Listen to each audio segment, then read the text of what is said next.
Here we are, alone again. It's all so slow, so heavy, so sad. I'll be old soon, then at last it will be over.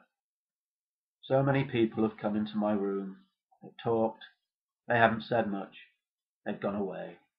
They've grown old, wretched, sluggish, each in some corner of the world.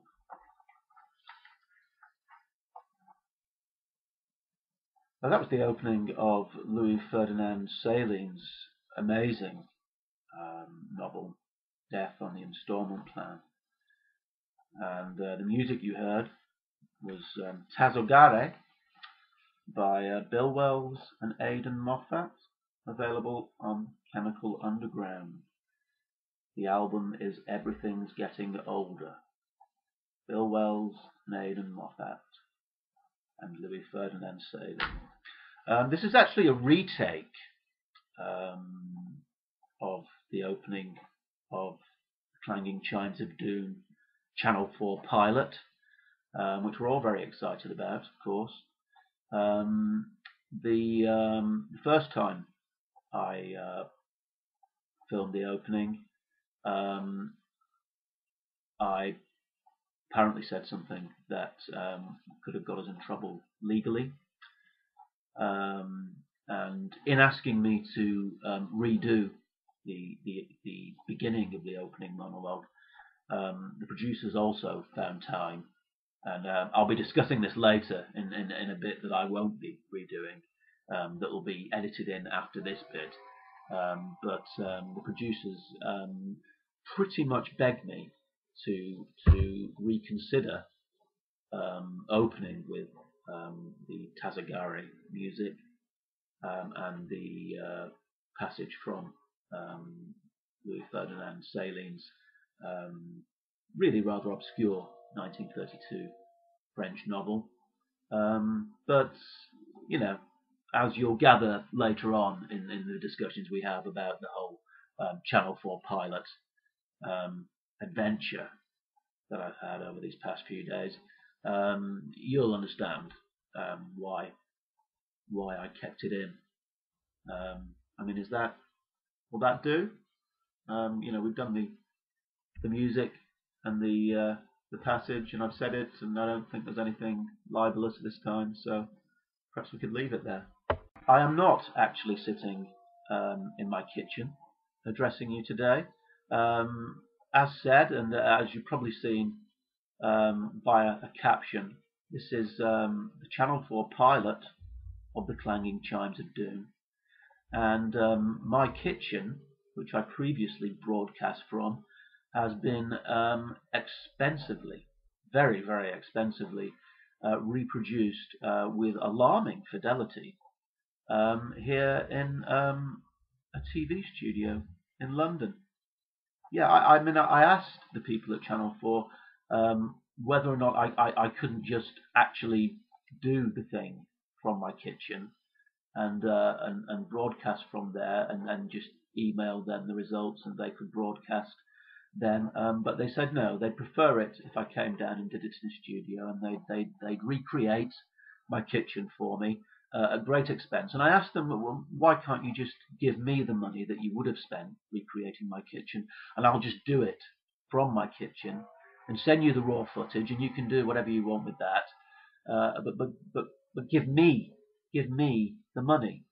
And they said they didn't want to. They said if they did that, then people out there, that's you, people like you, the people, may get the idea that anybody can make broadcastable television from their own homes. And if that happened, if the people, you guys, if you all realised suddenly that any idiot with a webcam and a kitchen can make broadcastable television, then they, the Channel 4 people, would have to stop having their expensive lunches, and would have to stop putting quite so much of the drug cocaine up their noses.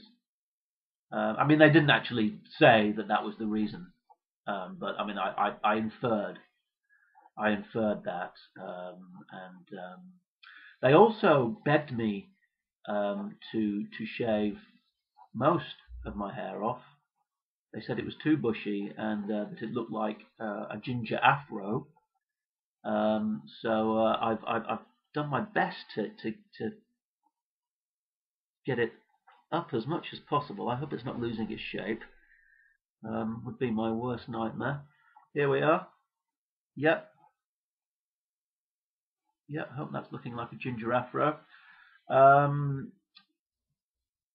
They begged me also to stick with the top 3 shit list to begin with, which has been a popular feature.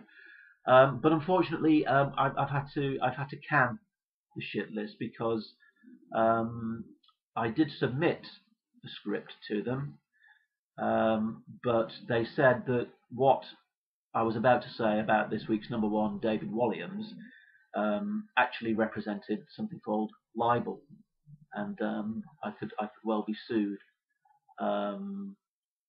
So I said, well, I'd rather not do it then, and they said, well, fine, but I mean, what are you going to replace it with? Please don't do the Bill Wells, Aidan Moffat music, and then read a passage from an obscure French novel, written, incidentally, they said by an anti-Semite. Don't do that, and then just do a sort of 10-minute meta post-meta ironical sort of monologue, which will have people turning off in droves, and will probably mean that this pilot isn't broadcastable and won't be made into a series, which strangely echoed the advice of a friend of mine, actually, who said, look, please, I mean, this is an amazing opportunity, don't mess it up by trying to be too clever, and don't sort of disappear off up your own arse in the first episode, save that till later. Don't do it in the pilots. Just behave yourself. Do what they ask you. Be cooperative, and you may well be able to make a living at this. You may well be able to make a great deal of money. You'll be able to get out of that kitchen, buy yourself a proper house, and live yourself a proper life finally. Which I sort of appreciated was friendly advice, and I took it as such. But it's not really any of his business. I mean, I've got to the stage where I've got a pilot by not listening to anybody else and doing exactly what I want at all times. And I did say this to him, and he said, well, but I mean, surely you want people to watch. You don't want people to switch off. You don't want it to be just you staring into a camera, babbling away with nobody watching. And I said, well, that's kept me going for 38 years. I've just been babbling away, and no one's really been listening. And this has happened because that's been my attitude towards life. And he said, yeah, but I mean, this is different. This is a good opportunity. Just I'm sure you're going to meet lots of nice people doing it, and just give it a good go. Just give it your best shot.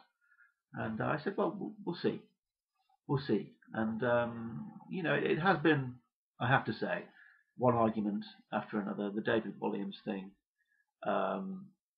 they said was libelous. They also actually said that the bit I was going to do about Granny Murray from the children's television show Me Too was also libelous, was racist against Scottish people. Which they pointed out I had also been guilty of in my Christmas special, which they'd seen. They asked for no repeat of that sort of racism. They called the Granny Murray bit racist, sexist, and gratuitously offensive. So I had to drop that as well. And they also asked me not to make repeated references to the cartoon Phineas and Ferb. So I've had to drop all those bits as well, and it's sort of left me with not that much material to go on, to be honest. We had a very long meeting about the Free State of Garth Long, which previously I've sort of, held up the sheet and tried to encourage people to buy. But they said, it's not really something we want to do either. We're not. This can't be a platform for you to promote your ebook, the contents of which we also feel very uneasy about. So we'd rather not be associated with that. So I said, okay. I said, well, what about swearing then? Can I say shit? And they said, yeah, shit's fine. Shit's absolutely fine. I said, fuck. They said, well, you can say fuck, but try and limit it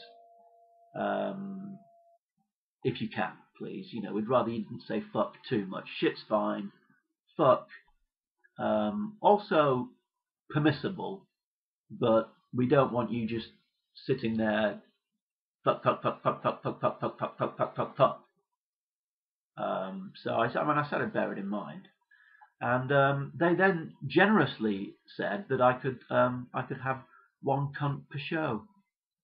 When I asked about that word, they said one cunt per show. And actually, one of the crew members here, you bastard, said, but we've already got one cunt per show with you, haven't we, mate? And I said, yeah, that's actually quite funny, and did clearly represent better material than I myself had left once I sort of cut down the libelous ranting and cut out the promotions of my ebook.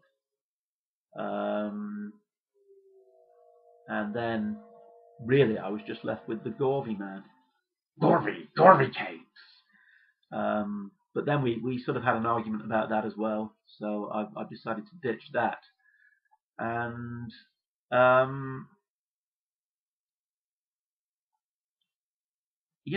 that's about it.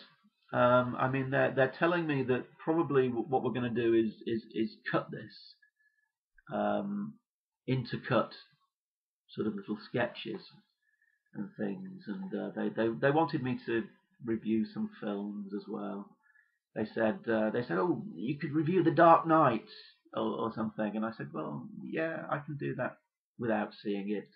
It's going to be quite good, not as good as its rabid fans might suggest it is, not as bad as some other people. It'll be quite good, probably a good laugh. And they said, well, we hoped you'd do more amusing film reviews than that. Because I do actually know quite a lot about films and cinema. And, they got quite excited about the fact that I was a bit of a cineast. But that wasn't really a direction that I was too keen on taking it. So yeah, we're basically left with the captions. They said, well, at least whatever you say, however much you might try and cock it up, my friend said, at least you'll still have the funny captions, because it doesn't really matter what you're saying. It doesn't matter if you sit there in your shades with a ginger afro. At least you've got the funny captions to fall back on. And I said, yes, I have, and that's really all I've got in my life, I think, is the funny captions that happen in my head. They don't actually happen really in reality. I'm not insane, but the sort of captions, the things that occur to me in my head that I don't say, are really, that's really all I'm left with. The rest is just so much babble to a webcam, and people seek to limit your freedom of expression. I mean, I appreciate they've given me a great opportunity here in paying for this pilot, and paying me quite a lot of money to do it as well, and paying for this recreation of my kitchen. It's a great opportunity, but they can fucking keep it in the end. they're just interested in expensive lunches and snorting the drug cocaine. They're not really people I found, since I've met them, to be in any way associated with. The nicest person I've met is the burly crew member over there who called me a cunt. Apart from that, it's been a very disappointing experience.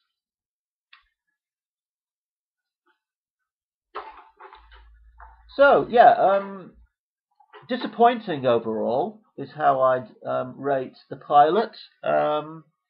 Do send me your thoughts if you want.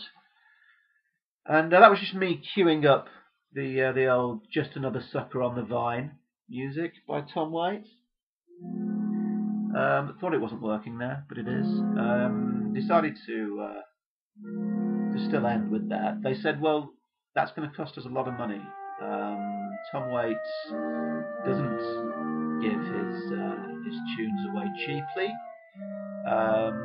That's going to cost us a great deal of money, and actually it's going to have to come out of your fee or the pilot if you want it.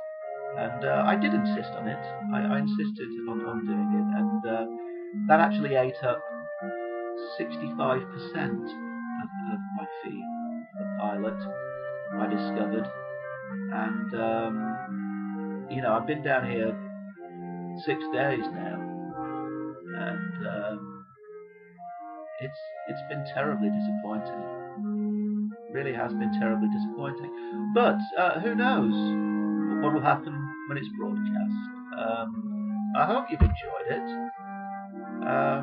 I know most of the features that made it in some way vaguely amusing are missing. But as I say, once you start collaborating with people, you basically find, or you do if you're a sort of bitter misanthrope like me, that you can't really get along with people that well. And that there was a reason that you were sort of sitting in your kitchen babbling away to a webcam in the first place. There was a good reason that you were doing that. And now I've talked right through the end of the music. I think it's about time to bring this to an end. So I think that's a wrap, guys. If you would. Sorry for being such a cunt.